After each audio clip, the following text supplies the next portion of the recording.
So in 1992, a man followed me home from work, and he broke into the basement of the house where I lived with my dad. I was 19, and it was my dad's birthday. And those are all facts that are fairly easy to relay as I'm standing here. What's harder to talk about is what one human being has to do to another in the Commonwealth of Virginia to earn 2 life sentences plus 20 years. So, you might actually be surprised to learn that I'm not here to talk about that crime, though. I'm here to talk about forgiveness and redemption and what I've learned specifically from the men incarcerated in the Virginia Department of Corrections. My offender came up for parole 17 years after he was incarcerated. And all that time, I had taken those terrible facts and I had stuffed them in a box and I had shoved them down as far as they would go. And when he came up for parole, I had to take out that box. I had to unpack those facts and I had to work through them, and it was terrible. But what I learned in the process, that the only true path to healing is through talking about it. Paradoxically, talking about what happened. So a couple years later, I find myself doing these local and national speaking events. And one day I get this email from my National Speakers Bureau, and it's the Department of Corrections, and they're looking for a victim in Virginia who's willing to go into prisons and talk to offenders. And I thought, yeah, right. I don't think so. This is not for me.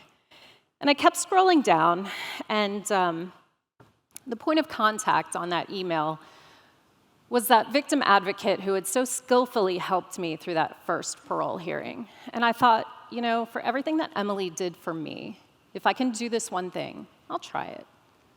We'll see how it goes. And a few months later, I find myself in this medium security prison in the middle of nowhere, sitting in a conference room with what feels like hundreds of incarcerated men. And it's really only 12, 15, something like that. But I'm scared, right? I've never been in a prison before, and I didn't know what to expect. And I'm nervously stumbling my way through this story, and there's this gentleman sitting directly across from me, and his body language looks a lot like this. And in the back of my head, I'm thinking, oh my God, he doesn't believe me. Right? This is going to be the first time in speaking about what happened to me that somebody's going to say something negative or something bad. So I stumbled through the rest of this talk, and I get to the end, and I asked the gentleman in the room if they had any questions for me, and this guy's hand shoots up immediately. And I thought, uh-oh, here we go. This isn't going to be good. And what came out of that man's mouth that day was, you're doing better than you think and you're stronger than you know. And I thought about that all the way home. And I realized from what that man said that I had misjudged not just that man and his, arguably terrible body language. I had misjudged an entire population of people. You see, I had taken the thought of my offender and I had grouped all offenders under that umbrella. I had a huge blind spot I didn't even know I had, this unconscious bias. And I thought, if I can learn something that important about myself in a prison, maybe I should go back, see what else I can learn. And so I did. I kept coming back and I kept talking about my story, and it got easier and easier.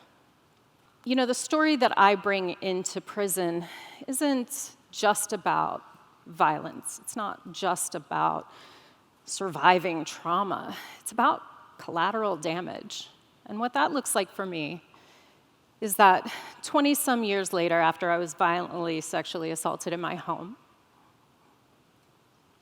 my dad caught wind of the fact that I was doing these very public speaking engagements. And my dad is a retired naval officer, and he's very private, and he calls me one day and he says, if you want to keep doing this, I don't want to have anything to do with you. You have to stop. And my dad died last March, and he was true to his word. And to a man, every time I tell this part of my story in the Department of Corrections, you guys are outraged on my behalf.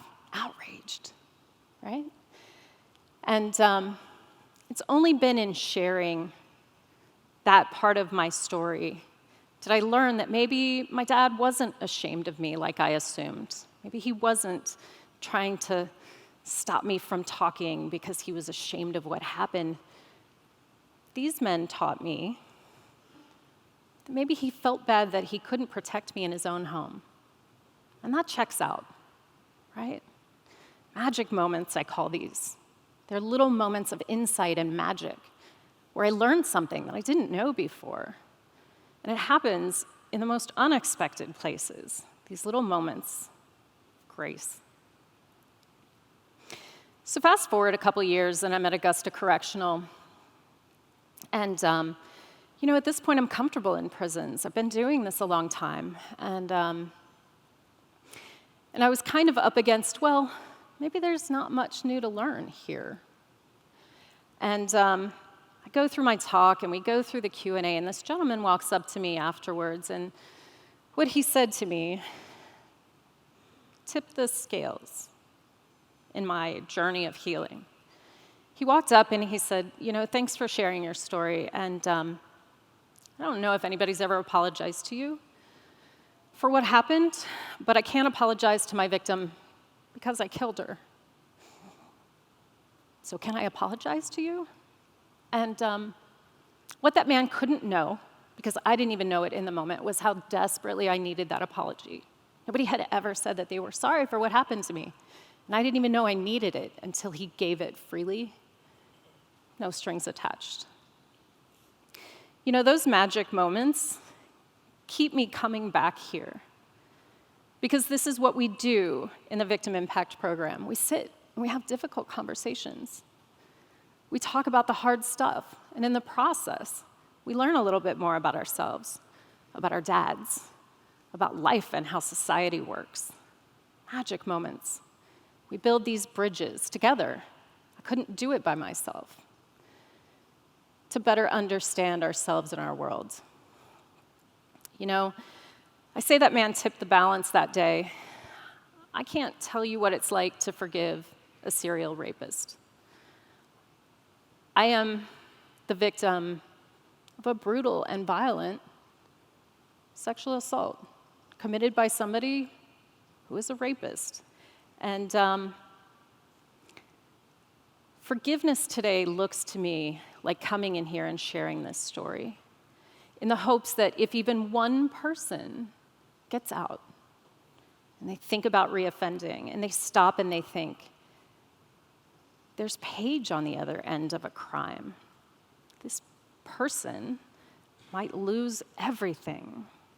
And I feel like it's my duty, it's my job as a victim. I don't know why or how this program works, but I hope we keep doing it because it's meaningful and it's important. And I appreciate you guys letting me be here and sitting and listening attentively, and for everything that you do to give back, because you guys have made all the difference. Thank you.